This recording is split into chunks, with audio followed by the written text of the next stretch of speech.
欢迎收看6小时的财经快讯。首先是受疫情前水平影响，汽车月供增长约 40%，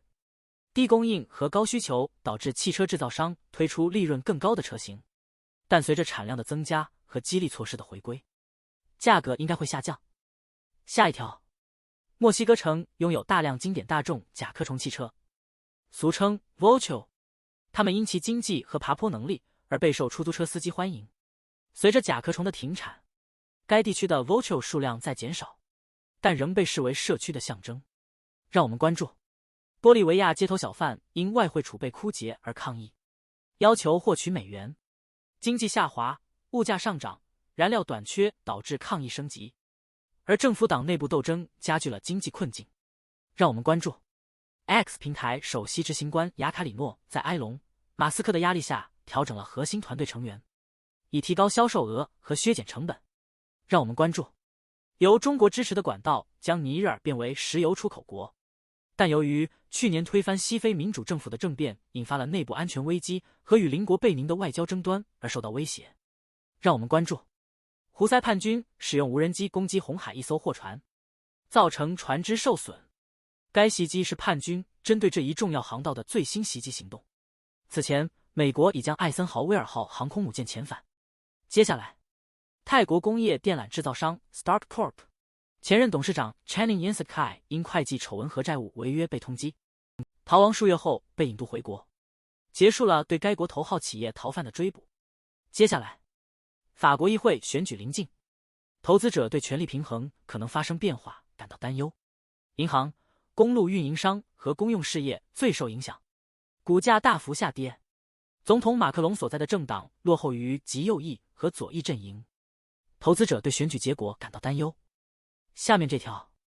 巴菲特虽然不直接持有英伟达股票，但通过投资包含英伟达股票的 ETF 间接获利。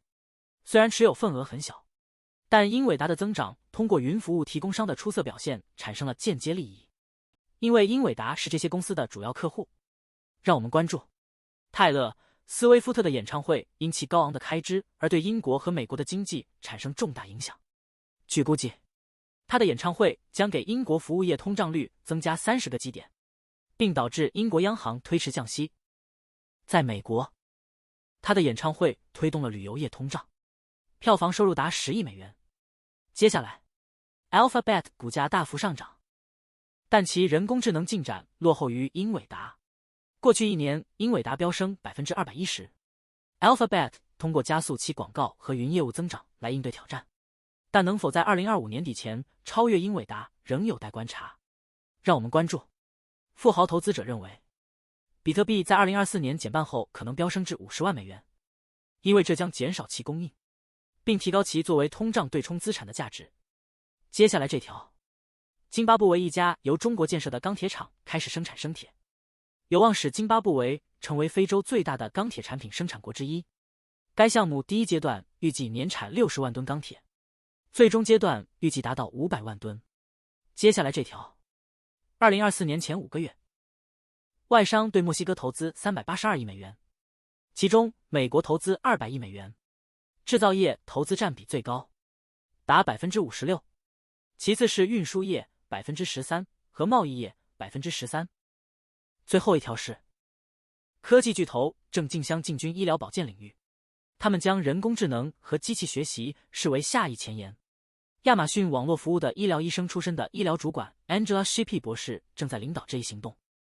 他正在利用自己的背景来帮助医疗保健提供商整合 AWS 支持的技术解决方案，以解决劳动力短缺和患者数量增加等问题。以上是过去6小时的财经快讯，我们6小时后见。